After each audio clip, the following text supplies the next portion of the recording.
Hey, in this video I'm going to explain my point of view on the B2B marketing playbook for 2024. First of all, a quick introduction on why the B2B marketing landscape changed a lot within this year. So the first reason is that now B2B buyers educate themselves based on content that they find online on social media, blogs, and so on. And they also educate themselves on communities. They have access to LinkedIn groups, WhatsApp groups, Telegram, or Slack groups, and they find more information in those communities now. The second reason is that step by step, our habits to make decisions and to trigger conversations on social media switched from B2C only to B2B. From this year and probably from the last year as well, especially since COVID, we are using more and more social media for business, and so we trigger more conversations, we interact more on social media, and this becomes a real true business place where you can actually launch new projects from what you saw and from what you are exchanging on social media. Third reason is that now in B2B it's really common to do search ads or social ads, and from now on it's really important to focus on high quality content, because just launching ads that say book a demo is not enough anymore. You need to have high quality content that educates around the problem you solve and also educates about your solution. Fourth reason, the email open rates and reply rates have decreased a lot since AI and since especially generative AI, because before that it was really easy to find emails and send emails thanks to database tools but also sending tools. But since this year it's also really easy to ideate a campaign and also to write the copywriting with AI. So now there is no bottleneck at all to create emails and send them with outbound sequences. So that was the introduction about why, in my opinion, the B2B landscape changed a lot within the past year and maybe within the past 2 years. So now I'm going to explain my point of view on what is the B2B marketing playbook for 2024. So here you can find an infographic that I posted on LinkedIn with 4 different tactics that you should have in your marketing playbook for next year. So the 4 tactics are content, social selling, paid ads, and account-based outbound. I will break down this playbook and I will explain step by step those different tactics. First tactic, content should be the backbone of your marketing strategy. You need to redefine content as a pillar of your marketing strategy, because content is really what your audience sees, but also how they perceive you. If your content has a poor quality, you will just be seen as a distant noise within the B2B jungle. But if your content gives proper solutions to the problem of your audience, you will be perceived as valuable. So you need to build a content strategy on 3 layers. I will record a video especially on this content system, and also you need to publish a lot of volume. Volume meaning that within the programs that you launch, so it could be a LinkedIn posts, a Substack, a podcast, a YouTube channel, or an Instagram lives on a weekly basis, you should have a lot of volume. What it means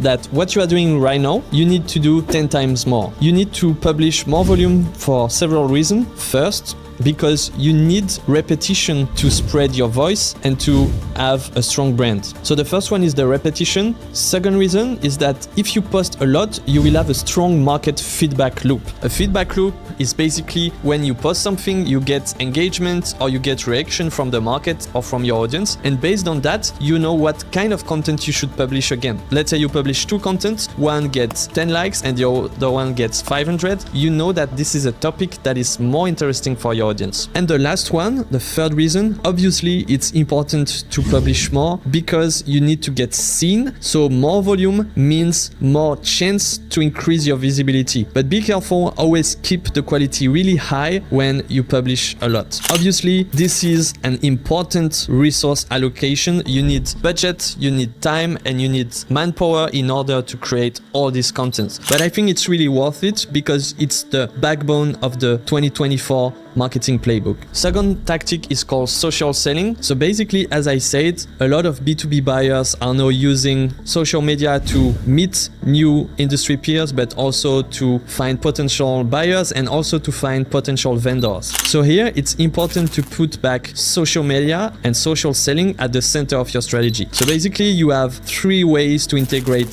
social selling within your strategy. The first one is social media selling. So basically you find your audience audience on the different platforms. It could be mainly on LinkedIn and also Instagram. So what you should do here is basically leverage two features. The first one is engaging in the comments, and the second one is the most powerful feature of any social media, is the direct message. So with the direct message feature, you have a direct access to your target audience. This is something that marketers were dreaming about 20 years ago. The second type of social selling that you can do is within your community. So basically, every time you meet someone, you will invite them to join your community. It could be a Slack, a Discord, or a WhatsApp group, or a Telegram group. And based on this community, now you have an audience that gather around your values, that gather around your brand, and you can have a direct access to them as well. So within your community, you can do two things. The first thing is the downsell. So when someone doesn't want to work with you now, or if they don't have the budget to work with you now, you will do a downsell and invite them to your community instead. And the second one is the upsell. So when someone is within your community, you will basically sell them stuff within this community because they already know you, they already see other members, so they will be more willing to buy from you. The third one is your employees network. So as you know, personal brands are now very important for the C-levels, so CEO, CMO, COO, CFO, and so on. But it's also very useful to leverage the networks of other employees. So let's say you hire a new sales director. This sales director, he has a past, he has maybe an industry network. You need to find a strategy to leverage this network, because when an individual is joining your company, they are joining with their skills, their background, but also their history, their network, and overall their personal brand. So you need to make sure to install a system in order to access this network.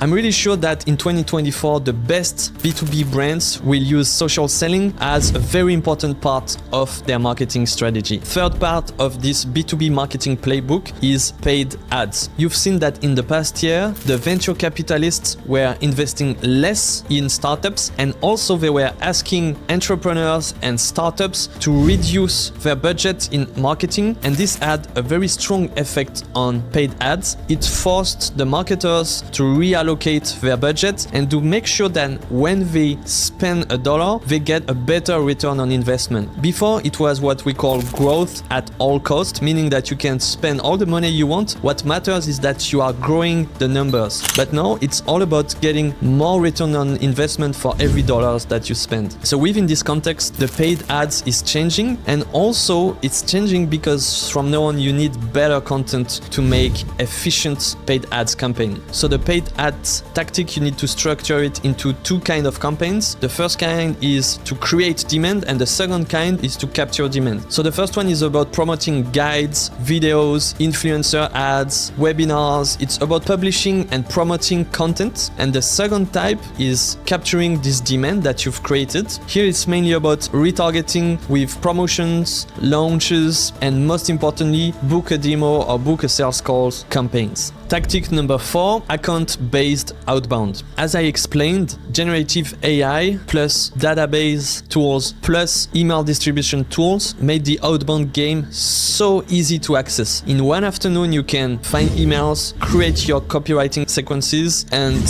send your emails to 1,000 people. This made a massive mess within the outbound because now the emails inboxes are flooded with emails. I don't know for you, but for me, I get like 10 to 15 per day. And this obviously has a negative impact on the open rates and the reply rates because you receive more emails, you open less emails, and so you reply to less emails. So basically, within this context, you should not say that outbound is dead and that you will never do it again. What you should do instead is find a better solution. So far, in my opinion, what is the best solution is to put back intent at the center of your outbound strategy. Be careful, intent is different than signals. I give you an example. A signal is something that comes from the market. Let's say a company hired a VP of sales. This is a signal, but it doesn't mean necessarily that this VP of sales is interested to buy a new CRM. So maybe there is a signal, a new hire, but there is no intent. They don't want to